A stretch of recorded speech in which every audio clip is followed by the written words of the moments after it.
Assalamualaikum warahmatullahi wabarakatuh. Tribuner, jumpa lagi di program VIP Room. Kita akan bincang-bincang mengenai zakat fitrah, dan zakat mal dan sebagainya. Nah, kali ini atau hari ini saya kedatangan tamu yang luar biasa dari staf Basnas Provinsi Kalimantan Utara, Pak Fadlullah SHI. Nah, beliau nanti kita akan diskusi banyak dengan beliau terkait zakat fitrah, karena biasa di bulan Ramadan ini umat Islam selain menjalankan kewajiban sebagai menjalankan ibadah puasa, ada juga yaitu melaksanakan pembayaran zakat.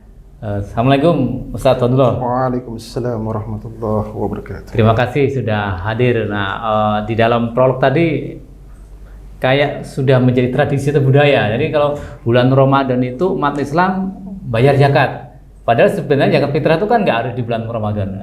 Silakan Ustaz. Bismillahirrahmanirrahim. Assalamualaikum warahmatullahi wabarakatuh. Waalaikumsalam. Innal hamdan wa syukrillahi amma ba'd. Terima kasih kepada moderator. Kali ini kita akan mengulas mungkin lebih jauh tentang sebelum saya menjawab dari pertanyaan yang tadi ditanyakan, terlebih dulu saya ingin memperkenalkan supaya masyarakat nanti tahu apa itu Basnas, apa itu tujuan, apa gunanya, dan lain sebagainya. Nah, jadi kalau kita berbicara tentang pengelolaan zakat, tentu tidak terlepas daripada amanat Undang-Undang Dasar tahun 1945, di mana di dalam bagian keagamaan pada pasal 29 ayat 1 menyatakan bahwa negara berdasarkan atas ketuhanan yang Maha Esa. Kemudian di ayat 2 dikatakan bahwasanya negara menjamin kemerdekaan atas tiap-tiap penduduk untuk memeluk agama masing-masing dan untuk beribadah menurut agama dan kepercayaannya itu. Nah, selain itu pula di pasal 34 ayat 1 dinyatakan bahwa fakir, miskin, nah, dan anak-anak terlantar itu dipelihara oleh negara. Itu ayat 1. Ayat 2-nya, negara mengembangkan sistem jaminan sosial bagi seluruh rakyat dan memberdayakan masyarakat yang lemah dan tidak mampu sesuai dengan martabat kemanusiaan. Nah, untuk menindaklanjuti dari amanah Undang-Undang Dasar tahun 1945 itulah Presiden kita yang ketiga, itu Bapak Profesor Dr. B.J. Habibie, itu beliau membentuk Undang-Undang nomor 38 tahun 1999 tentang pengelolaan zakat. Nah, lalu undang-undang tersebut berjalan sekian tahun. Setelah berjalan, ternyata secara teknisnya undang-undang tersebut tidak memenuhi hukum di dalam masyarakat, sehingga perlu direvisi, perlu diganti. Nah, maka ketika pemerintahan presiden kita yang kelima, yaitu Bapak Dr. Susilo Bambang Yudhoyono atau Bapak SBY, itu undang-undang yang 38 tadi karena tidak sesuai dengan kebutuhan hukum dalam masyarakat, diganti dengan Undang-Undang nomor 23 tahun 2011 tentang pengelolaan zakat. Dan dibuatkan juga peraturan pemerintah nomor 14 tahun 2014 tentang pelaksanaan Undang-Undang nomor 23 tahun 2011 tentang pengelolaan zakat. Nah, itu masalah pengelolaan zakat dulu. Nanti kita akan membahas ke Basnasnya, supaya kita lebih jelas. Nanti masalah yang pertanyaan nanti berikutnya. Yang penting ini dulu. Lanjut. Lalu makna dari pengelolaan zakat yang dimaksud itu apa? Makna dari pengelolaan zakat yang dimaksud itu adalah melaksanakan kegiatan perencanaan, pelaksanaan dan pengkoordinasian dalam pengumpulan, pendistribusian dan pendayagunaan zakat. Nah, itu makna daripada pengelolaan. Nah, kemudian apa tujuan pemerintah itu membentuk Undang-Undang Nomor 23 Tahun 2011 tentang pengelolaan zakat ini untuk apa? Yang pertama, meningkatkan efektivitas dan efisiensi dalam pelayanan pengelolaan zakat. Yang kedua, meningkatkan manfaat zakat untuk mewujudkan kesejahteraan masyarakat dan penanggulangan kemiskinan. Oke. Nah, Artinya di dalam undang itu sudah terbentuk Basnas sudah ya? Atau belum? itu belum. Belum, oke. Ini masih dalam hal Proses. pengelolaan. Mungkin bisa dipersingkat Ustaz. Iya. Nanti setelah perjalanan undang-undang, akhirnya terbentuk Basnas itu di tahun berapa?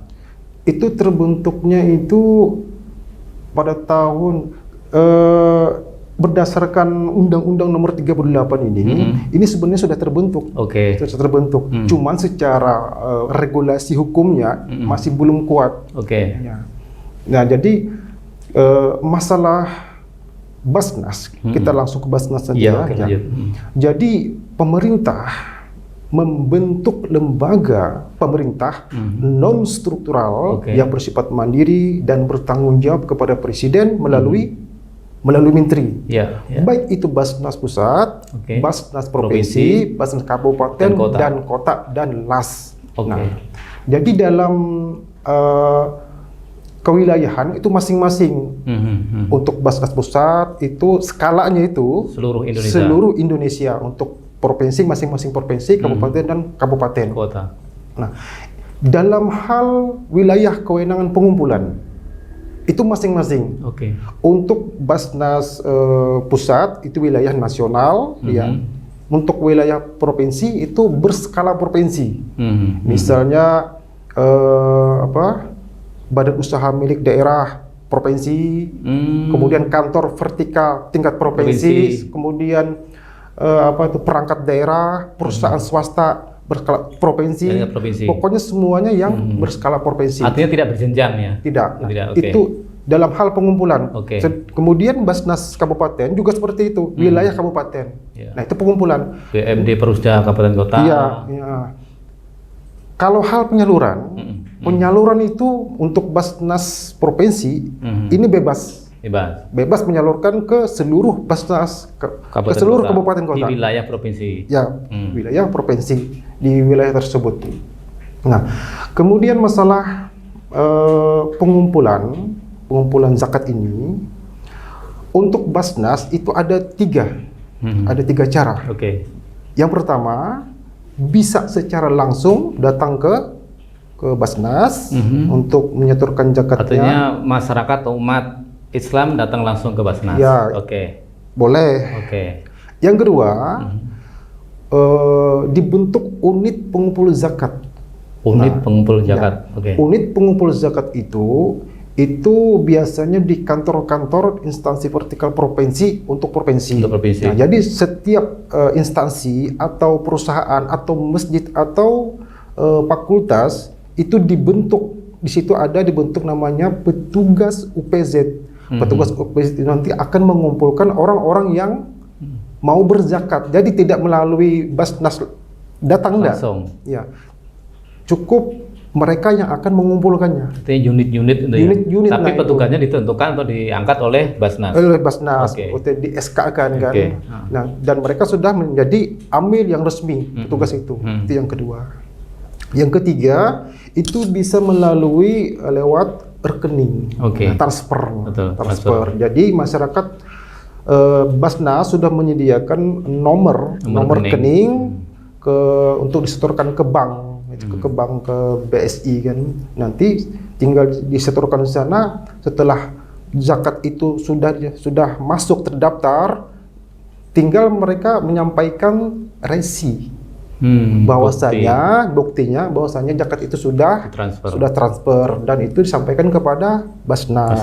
Nah, jadi ada tiga cara dalam pengumpulan dalam Basnas itu. Yang pertama tadi secara langsung, yang kedua melalui UPZ, kemudian melalui transfer bank, dan juga bisa juga melalui GREI. Oh, Grey.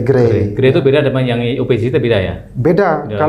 Kalau dia UPZ itu ada SK-nya, Oke. petugas khusus. Mhm. Tapi kalau Grey ini langsung dari petugasnya Basnas yang Oh, turun yang tangan datang. bersama dengan para Di tempat-tempat relawan. yang mungkin banyak pelayan publik lah gitu. Iya, gitu. betul. Salah satunya kan seperti di Gedung Gadis, Gedung Gubernur. Artinya kantor instansi vertikal provinsi. Artinya untuk mempermudah Betul. bagi masyarakat yang ingin bayar zakat. Betul. Nah, gini secara syariah yang itu kan ada niat dan sebagainya. Nah, bagaimana ketika sistem transfer tadi? Nah, Oke. ini gimana Ustaz? biar kita yang membayar itu juga rasa plong bahwa Ya, kita betul, sesuai dengan betul. syariah ditentukan. Itu gimana? Apakah sah atau kemudian ketika kita menunjukkan bukti di transfer itu ke bank, kemudian diajak atau berdoa seperti apa gitu? Jadi memang sebenarnya di dalam transaksi itu ada yang namanya ijab dan qabul. Ijab qabul, betul. Memang secara hukum kalau berdasarkan Imam Syafi'i itu tidak sah suatu jual beli atau transaksi kalau tidak ada yang namanya ijab dan qabul. Karena zaman sekarang ini zaman serba canggih. Iya. Artinya dengan teknologi ini bisa membuat kita lebih mudah. Iya. Berkenaan ketika seseorang mengeluarkan zakat atau memberikan zakat melalui transfer bank misalnya. Nah, betul. itu bagaimana? Ya. Apakah itu sah secara hukum syariat atau tidak? Jadi ulama memberikan solusi. Pendapat yang sangat relevan. Jadi bagi mereka yang menyalurkan zakatnya melalui rekening itu sudah dikaitkan dengan innamal a'malu binniyat. Nah, wa innamal likulli imri'in ma nawa. Jadi niat mereka niatkan di dalam hati. Ya, betul. Sedangkan lafaz itu hanya sekedar diucapkan, menguatkan dia punya niat. Ya. Nah, jadi sahnya sesuatu itu berdasarkan apa yang dia niatkan. Jadi secara agama orang yang berzakat melalui rekening transfer bank itu sudah sah secara hukum. Oke. Ustaz, tadi ada Basnas, ada LAS ya. Nah, ini apa sih yang membedakan antara Basnas dan LAS? Ya. Jadi kalau Basnas ini adalah Badan Amil Zakat. Badan Amil. Oke. Badan Amil Zakat Nasional. Oke. Sedangkan LAS ini Lembaga Amil Zakat Nasional. Oke. Nah, bedanya di mana? Kalau persamaannya kan jelas, sama-sama mengelola tentang zakat. Tapi bedanya di mana ini? Kalau Basnas ini adalah lembaga yang dibentuk oleh pemerintah. Oke. Secara resmi. Sedangkan LAS adalah lembaga amil zakat yang dibentuk oleh masyarakat. Jadi bukan pemerintah. Masyarakat yang mengusulkan. Contoh seperti secara mandiri, yayasan-yayasan. Ya, organisasi-organisasi. Ya. Contoh kayak seperti Hidayatullah. Oke. Pesantren lah. Banyak itu. Betul. Nah, itu masyarakat mengusulkan supaya bagaimana supaya di sini ada misalnya organisasi yang bisa mengumpulkan.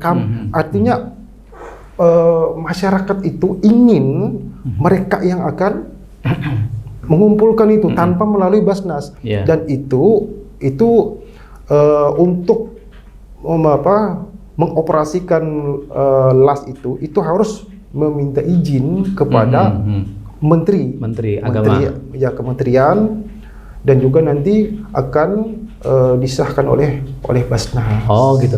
Artinya masih ada keterkaitan ya antara LAS dengan Basnas. Ini masih ada.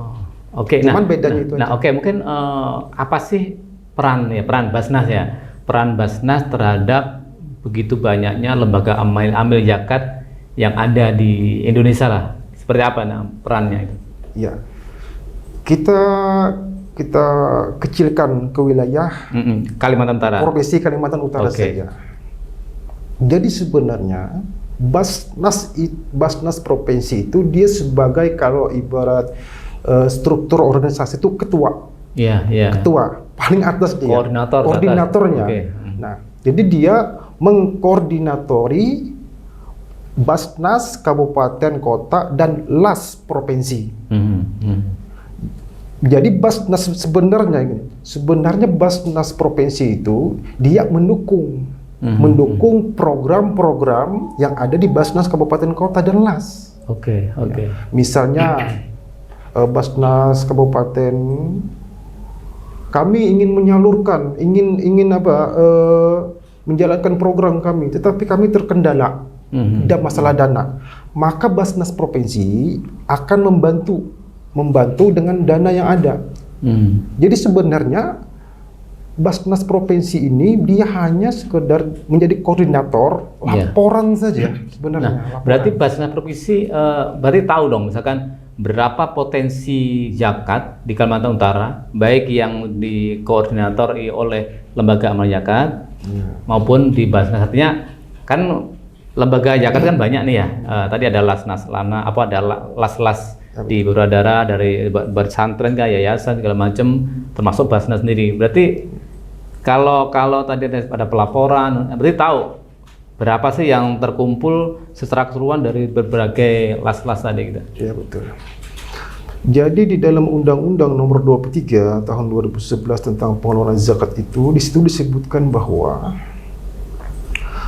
Basnas provinsi wajib menyampaikan laporan pertanggungjawaban dalam pengelolaan zakat, baik itu pengumpulan, pendistribusian dan pendayagunaan zakat kepada Basnas pusat, kepada pemerintah daerah dulu. Dalam hal ini gubernur dan Basnas pusat setiap 6 bulan dan 1 tahun. Tapi yang hanya dikelola oleh Basnas sendiri.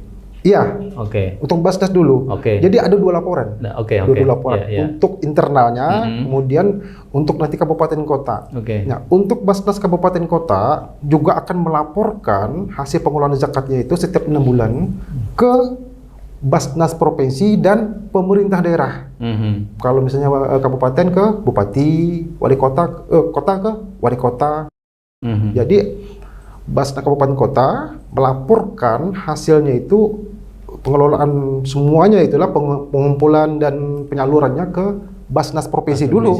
Basnas provinsi dan pemerintah daerah. Nanti setelah terkumpul semua data kabupaten kota ini, Basnas akan lapor ke Basnas pusat. Itu kan tadi Basnas loh. Bagaimana dengan lembaga amal zakat di luar Basnas? Apakah Basnas tahu itu? Kan ada namanya lembaga LAS ya. Ya LAS, betul. LAS provinsi. Skala provinsi ada. Kemudian ada LAS di bawah provinsi. Itu wilayah kabupaten. Betul. Kabupaten kota. Betul. Jadi tidak sampai laporannya ke Basnas pusat. Bukan maksudnya gini, kita tentu juga pengen tahu yang kita diskusikan tadi, seberapa sih besar potensi zakat di Kalimantan Utara. Sementara yang mengelola zakat itu tidak hanya Basnas, ada beberapa lembaga amal zakat tadi. Ya, nah, tentu kan dari masing-masing itu kan sendiri-sendiri nih, misalkan dari Basnas sekian, dari LAS sekian. Nah, secara total gitu, Basnas tahu nggak berapa potensi zakat yang di Kaltara gitu? Memang sebenarnya sekedar laporan tadi, dari si LAS ini sekian. Iya. Kalau secara detailnya saya kurang tahu ya. Cuman gambarannya saja kira-kira kalau untuk wilayah Tarakan itu sekitar hampir tembus 9 M. Nah, kalau untuk bulungan itu kurang lebih 5. Yang tinggi itu daerah Nunukan. Malah Nunukan ya? Nunukan Malinau. Itu kencang sekali. Malah tinggi ya? Hampir sampai 9. Itu kenapa? Apakah kebanyakan itu dari sektor swasta atau masyarakatnya? Kan dari jumlah penduduk kan sangat akan lebih besar. Ya betul ya. Pertanyaan yang sangat bagus. Kenapa mereka dapat mengumpulkan begitu besarnya? Karena pemerintah daerah sangat mendukung. Dukungannya dengan apa? Dengan Perda. Itu berarti dari sekian M tadi baru Basnas ya? Belum yang saya tanyakan yang belum yang las lain ya? Kalau las itu nanti kan itu bukan wilayahnya. Ya betul. Kurang tahu. Oke, kita kembali pada Basnas lah ya. Oke. Basnas adalah tadi pengelolaan dalam artian menerima, kemudian mendistribusikan. Nah, tadi bicara potensi tadi lah. Kalau Basnas Kaltara, Provinsi Kaltara sendiri, itu sebenarnya kalau potensi dibanding yang 2022 kemarin sama dulu, kira-kira ada kenaikan nggak? Ya memang pada waktu tahun 2022 kemarin itu ditarget ya. Untuk tahun 2022 itu sekitar 6 M. Targetnya itu tercapai? Ya dari hasil audit keuangan data-datanya itu ternyata tidak sampai 1 M pun tidak sampai. Oke. Nah, artinya di sini masih ada perlu pembenahan. Oke. Apa yang perlu dibenahi sehingga jangankan full setengah pun tidak sampai gitu. Nah, bagaimana nih upaya Basnas untuk mengajak atau memaksimalkan potensi zakat ini? Memang sebelumnya dari pimpinan itu sudah berkoordinasi dengan pemerintah daerah, yaitu Pak Gubernur, agar dibuatkan peraturan gubernur atau peraturan gubernur. Alhamdulillah kemarin itu saya mendapatkan kiriman dari WhatsApp grup, gubernur sudah mengeluarkan instruksi. Nah, jadi instruksi Gubernur Kalimantan Utara yang mana bunyi instruksi itu tentang optimalisasi penghimpunan zakat infak sedekah pada perangkat daerah, instansi vertikal, perusahaan swasta berskala provinsi, kemudian perguruan tinggi, SMAN, MAN, dan sederajat. Jadi instruksi itu nanti akan menguatkan dalam hal pengumpulan. Ini berlaku tahun ini? 2023. Jadi yang katanya Ramadan ini? Iya. Jadi instruksi Gubernur nomor 1 tahun 2023. Ya. Ini baru kami sebarkan, baru aja kemarin kami sebarkan ke seluruh instansi vertikal dan lain-lainnya. Oke, Ustadz, di bulan Ramadan ini kan memang ada kewajiban umat Islam yaitu membayar zakat fitrah dan zakat mal. Mungkin juga ini menjadi imbauan sebagai masyarakat, paling lambat kapan sih umat Islam harus membayar ini juga biar kita tahu. Iya. Memang masalah zakat fitrah sudah bukan sesuatu yang asing lagi. Semua orang sudah tahu. Zakat fitrah itu zakat yang wajib kita keluarkan ketika bulan Ramadan saja. Masalah kadar atau ketentuannya itu kan ya para ulama memang ada ijtihad berbeda pendapat, tetapi kita mengikuti majelis ulama bahwasanya ketentuan zakat fitrah itu sebesar 2,5 kilogram beras. Artinya qutul balad, dia memakai makanan pokok. Nah, kemudian masalah waktu itu kapan sih kita membayar zakat fitrah? Boleh nggak kita membayar zakat dari awal atau pertengahan atau mau menjelang malam? Itu bagaimana? Jadi memang kalau masalah membayar ini ada tiga waktu. Yang pertama boleh di awal, awal Ramadan. Itu waktu yang diperbolehkan. 10 minggu pertama lah ya. Pokoknya ya 2-3 hari silahkan. Atau hari pertama silahkan. Sah. Yang kedua adalah waktu ada waktu 3 sebentar ya. Waktu wujub. Nah, waktu wujub. Itu menjelang atau? Waktu wujub itu lupa saya. Ada 3, ada waktu 3. Atau minggu kedua Ramadan gitu atau gimana? Sebentar saja. Agak ribet kalau anu.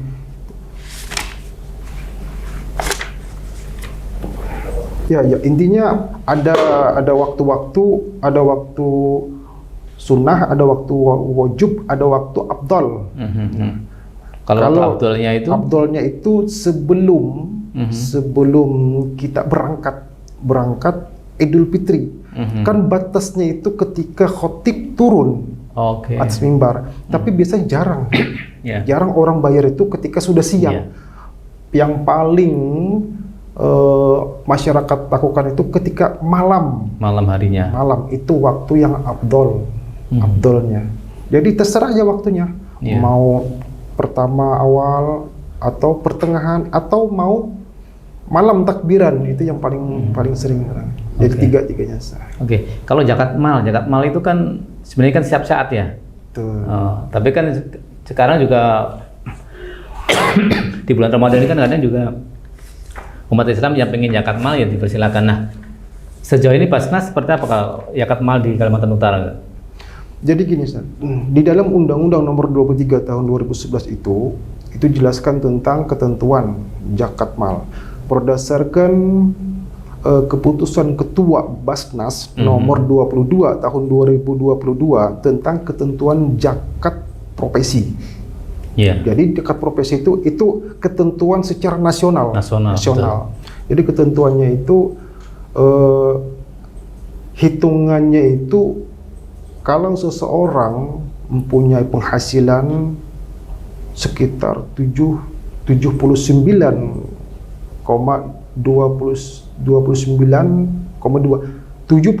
juta 292 sekian setahun. Berarti rata-rata sebulan berapa ya? Nah, jadi 79 itu dari mana dari hasil yang mana? Jadi 79 itu adalah 85 gram. Itu rumus zakat itu. 85 nisabnya ya. Ya betul ketentuannya. 85 gram dikali harga emas. Harga emas. Nah, harga emas berdasarkan keputusan Ketua Basnas nomor 2 2002 itu sekitar 930 sekian. Nah, jadi dikalikan 85 dikali 932 sekian sama dengan 79 juta. Taruhlah 80 juta lah ya. Karena kalau masalah zakat ini nggak boleh. Jadi dia harus benar-benar pas. Nah, kan harga emas kan juga naik turun itu. Nah, betul. Nah, berarti kan kalau misalkan harga emas lagi 1 juta nih, berarti kan harus ngikutin 1 jutanya, bukan aturan menteri, aturan tadi. Jadi begini, ini adalah memang problematika yang terjadi. Ini yang sering terjadi antara wilayah satu dengan wilayah yang lain itu berbeda. Harga itu berbeda. Makanya kayak semacam fitrah juga beda kan? Ya, betul. Nah, makanya Basnas Pusat mengeluarkan standarisasi. Nah, standarnya berlaku untuk seluruh Indonesia. Ketentuannya dari yang 9.900 sekian tadi ya? Ya, betul. Nah, itu 1 tahun kan ya? Ya, kalau 1 tahun 79 juta. Nah, memang gini, zakat itu kan terbagi dua, zakat fitrah dan zakat mal atau zakat harta. Zakat mal itu ada lagi rinciannya. Apa saja yang termasuk zakat mal. Jadi yang termasuk zakat mal itu zakat emas, perak dan logam lainnya, zakat uang, tabungan, perniagaan atau perdagangan, pertanian, perindustrian, kehutanan, pertambangan, perusahaan atau perindustrian tadi, pendapatan dan jasa dan rekos. Nah, kalau untuk saat ini Basnas ini lebih kepada zakat pendapatan jasa atau profesi. Kembali terakhir profesi ya. Nilai 79 juta sekian tadi itu kan bersih ya. Karena ada juga misalkan ASN pegawai yang mungkin gajinya jumlah total segitu tapi dia punya hutang, ada potongan-potongan. Nah, tujuannya itu bersihnya atau total keseluruhan gimana? Atau jadi, dipotong semua dulu baru bersihnya segitu baru dizakatkan? Nah, jadi untuk zakat profesi ini kan zakat penghasilan. Apa yang dihasilkan dari profesinya? Nah, misalnya dia profesinya sebagai pegawai negeri. Jadi penghasilannya tuh dari mana? Tentunya dari gaji ditambah tunjangan yang lain. Dikalkulasikan semuanya itu di total apakah mencapai nisab atau tidak. Nah, kemudian apa tadi masalah utang? utang. Potong-potongan lah Ya biasanya. betul. Aha. Di dalam fikih zakat yang ditulis oleh Syekh Dr. Yusuf Al-Qaradawi, beliau menyatakan bahwasanya zakat yang dikeluarkan itu adalah hasil bruto. Oh, bruto. Oke. Artinya kotor. Kotor ya, oke. Jadi ketika kita menerima penghasilan itu langsung dikeluarkan. Apabila misalnya ada orang punya utang, itu tidak kita tidak boleh menggunakan sebelum kita mengeluarkan zakat ini, karena ini hak orang. Kalau misalnya kita tidak memotong ini, Ustaz, misalnya kita ada gaji misalnya 10 juta, 10 juta, kita hutang di bank 2 juta, hutang motor dan sebagainya, betul. Ya, habis sisa 2 juta, ya, 8 juta nih utang ini. Oke. Utang ini. Memang, Ustaz, memang pemikiran para pegawai negeri itu, mereka menginginkan ini dikeluarkan dulu, bayar utang dulu, nanti bersihnya baru dikeluarkan zakatnya. Bukan seperti itu aturan dalam fikih zakat. Oke. Jadi kan artinya yang dizakat malkan itu adalah penghasilan secara bruto, berapapun penghasilan. Betul. Menyampaikan tadi apakah ada potongan-potongan segala macam ya, gitu betul. ya. Oke. Jadi kenapa demikian, Ustaz? Apabila kita mengeluarkan apabila kita mengeluarkan untuk bayar utang, nah, sedangkan yang kita bayarkan ini adalah sesuatu yang di situ ada hak orang masih. Oke. Nah, itulah maknanya. Jadi apabila kita menggunakan hak yang bukan hak kita, maka tentu hukumnya haram. Berarti cicilan rumah kita haram, cicilan motor kita haram, karena kita menggunakan hak orang di situ. Tapi kan gini Ustaz, mohon maaf ya, orang kan punya kebutuhan ya. Betul. Artinya kan, betul. oke lah pendapatan misalkan 10 juta, sementara kebutuhan kan macam-macam. Untuk biaya sekolah anak, untuk rumah, untuk makan segala macam, ya kan? Ya, betul. Oke. Jadi kan secara bersih taruhlah 5 juta. Ya. Misalkan kalikan 12, berarti nggak nyampe. Tapi kalau dari 10 gitulah, makanya bayangannya saya gitu. Apakah yang dimaksud dengan harta itu adalah apa yang kita terima, atau tadi yang memang secara profesi gajimu adalah segitu? Ya. Gimana Ustaz? Ya. Jadi jelas juga nih kan? Okay. Jadi sebenarnya dari penghasilan kita yang kita zakatkan itu adalah memang yang kita sisihkan itu sesuatu kebutuhan pokok. Oke. Kebutuhan dapur apa? Oke. Kebutuhan anak apa? Iya. Kebutuhan listrik, lampu dan sebagainya. Itu disisihkan. Oke. Yang tidak boleh itu kita punya utang. Oke. Utang rumah, utang macam-macam lah. Karena apa? Karena itu berhubungan dengan hablu minan nas, manusia individu dengan yang lain. Kalau zakat ini kan kita dengan Allah, beda lagi. Oke. Ya. Menarik sebenarnya, nanti kita diskusi agak lebih mendalam lagi di luar ya. Oke Ustaz. Nah, sekarang pengelolaan kemudian pendistribusian. Nah, seperti apa pendistribusian yang Basnas lakukan? Basnas itu masing-masing Basnas, baik Basnas pusat, provinsi, kabupaten, kota itu mempunyai program kinerja. Program kinerjanya masing-masing. Di antaranya ada, kalau di Basnas Provinsi Kalimantan Utara itu ada 5 program. Ada Kaltara Sehat, Kaltara Cerdas, untuk kesehatan, Kaltara Peduli, untuk pendidikan, Kaltara Makmur, Kaltara Takwa. Tentunya kalau untuk Kaltara Kesehatan untuk bagi mereka para mustahik yang nggak mampu, miskin, mereka kita berobat, misalnya memang punya BPJS. Tetapi ketika mereka dirujuk, belum cukup. Nah, maka mereka mempunyai hak untuk mendapatkan biaya, misalnya biaya untuk transport, untuk biaya makan dan sebagainya. Nah, itu mereka punya hak untuk. Berarti alokasi zakat untuk kebutuhan kesehatan masyarakat yang tidak mampu. Untuk pendidikan, yaitu untuk para beasiswa. Dan beasiswa itu ada ketentuannya. Mereka yang benar-benar miskin dan berprestasi. Oke. Kemudian takwa, misalnya untuk pembangunan masjid, misalnya untuk membantu para guru-guru TPA, parbot, guru-guru ngaji, Ya, betul. nah, yang sifatnya itu agama itu kaltara takwa. Kemudian kaltara makmur, ini membantu para pelaku UMKM yang kecil. Tapi memang yang nggak mampu, betul ya? Betul. Yang mana mereka itu termasuk golongan miskin, dan punya UMKM usaha yang kecil. Jadi gini, Ustaz, di dalam Basnas itu kan ada 2 dana. Ada dana zakat dan ada dana impak sedekah dan DSKL. Betul. Jadi apabila UMKM ini tidak termasuk orang yang miskin, maka Basnas ini bisa menggunakan dana infak. Apabila dia memang orang miskin, baru dana zakat. Karena dana zakat ini khusus untuk 8 golongan. Nah, innamas shadaqatu lil fuqara wal masakin wal amilin 'alaiha wal mu'allafati qulubuhum wa birqab wal gharimin wa fi sabilillahi wa bin sabil. Tentunya kalau untuk riqab, tentunya di wilayah kita ini tidak ada. Riqab itu kan budak. Kemudian gharimin ini memang mereka punya hak.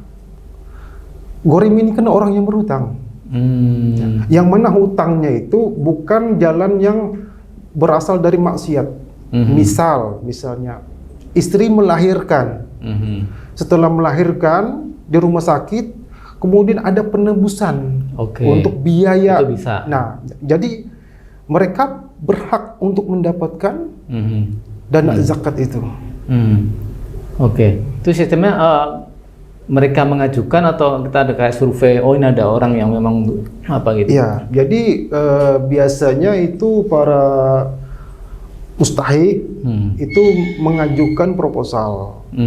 Proposal, nanti ketika proposal itu masuk, memang sebelumnya memang sudah bukan hal yang sulit lagi, sudah di mana-mana orang tahu tentang formatnya itu, apa-apa saja yang diisi sudah tahu. Jadi mereka tinggal membuat proposal, pengajuan, ini mau minta bantu untuk apa, ditulis, kemudian dirincikan, ini untuk apa, misalnya pengobatan untuk ini, nanti ditotalkan, misalnya butuh bantuannya 10 juta.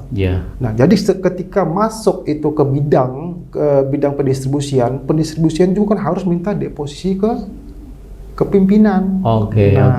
Tapi kan juga tuh mulai proses kayak survei lapangan. Nah, itu pun nanti sebelum dicairkan atau disetujui, itu kan survei dulu, dilihat dulu sesuai nggak dengan datanya dia punya kehidupan ekonominya benar nggak apa yang dia memang dibantu diwawancarai dan hasilnya itu nanti akan dirapatkan di kantor. Termasuk pendidikan juga kan, beasiswa, pengajuan. Betul.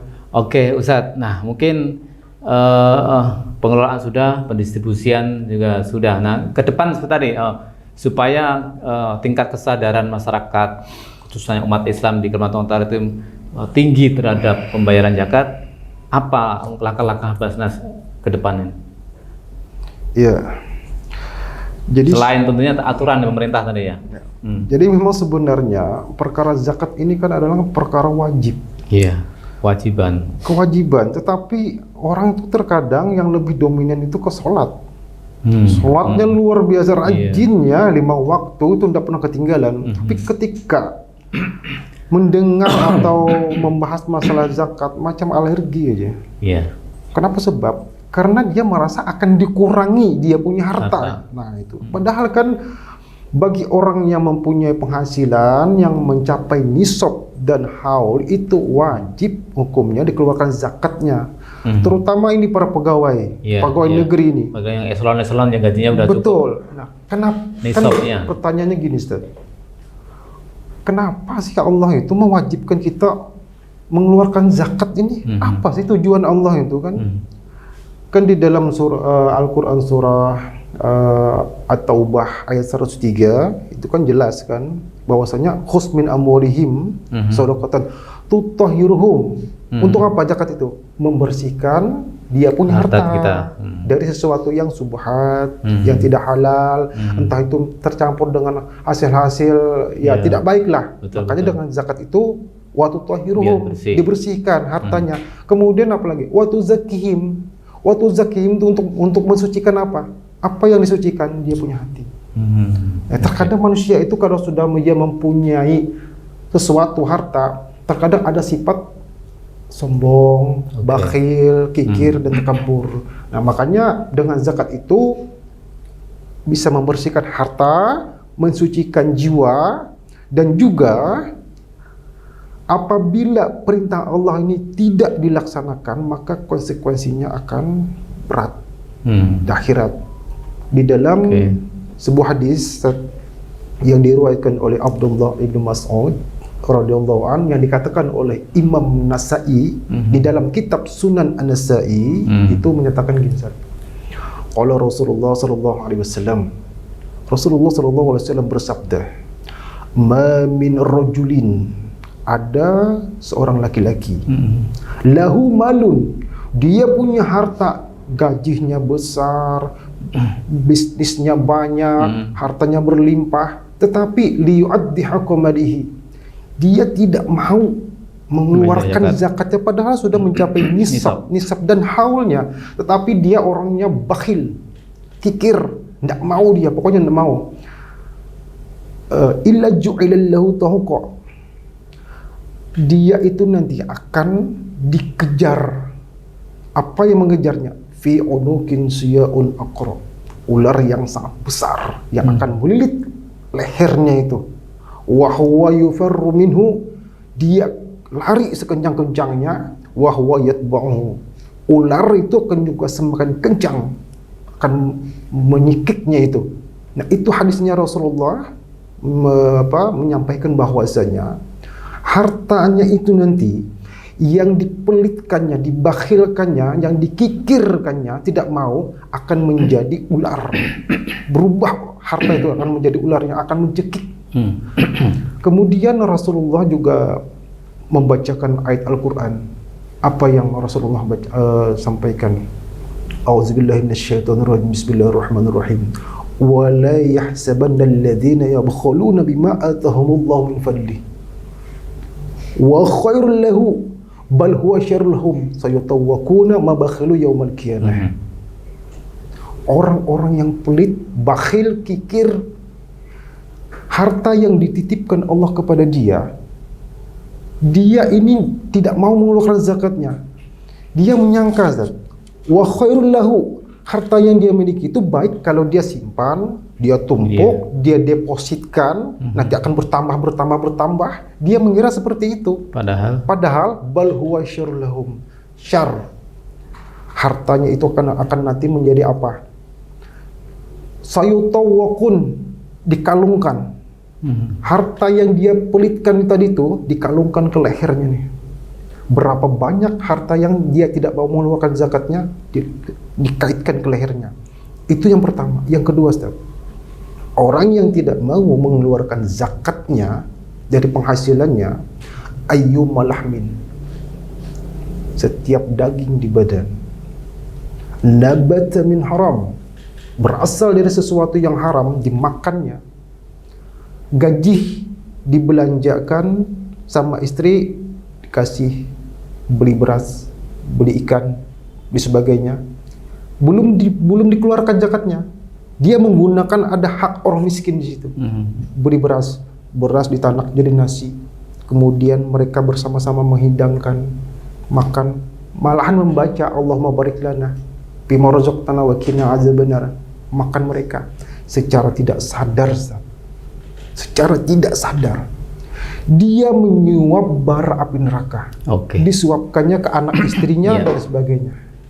Artinya zakat fitrah merupakan kewajiban yang sama dengan kewajiban sholat, kewajiban puasa, haji, dan sebagainya. Tentunya kita sebagai umat Islam harus, kalau udah memenuhi nisab ya wajib zakat mal, kalau Ramadan ya zakat fitrah. Terima kasih. Semoga naudzubillah min dzalik, jangan sampai kejadian harta kita tuh justru menjadi beban kita, menilit jadi ular naga yang akan Ya, betul. menghantui kita, Ya. Ustaz. Kalau untuk Tetapi kehidupan ini, Ustaz, Ya. itu berpengaruh kepada psikis, Ustaz. ya betul, ya. Psikis. Sebaliknya juga sebenarnya kalau kita mau membayar fitrah, insya Allah zakat harta kita menjadi harta yang bersih, bermanfaat, baik kepada kita, jiwa kita, tentunya juga masyarakat umat Islam di lingkungan kita. Saya pernah diskusi dengan salah satu tokoh juga bahwa kalau umat Islam ini mau membayar zakat semuanya, insya Allah nggak ada orang miskin. Betul. Itulah. Betul. Makanya marilah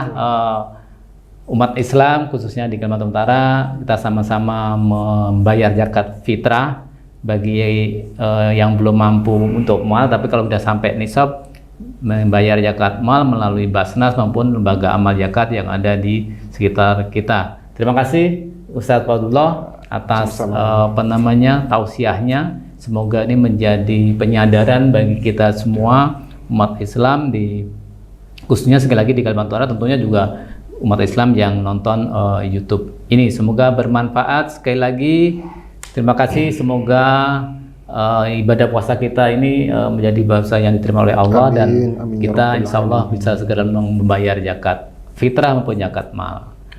Kurang lebihnya mohon maaf karena waktu juga yang harus selesai. Insya Allah kita akan menyambung lagi. Sekali lagi kurang lebihnya mohon maaf. Assalamualaikum warahmatullahi wabarakatuh. Waalaikumsalam warahmatullahi wabarakatuh. Terima kasih sudah nonton. Jangan lupa like, subscribe, dan share ya.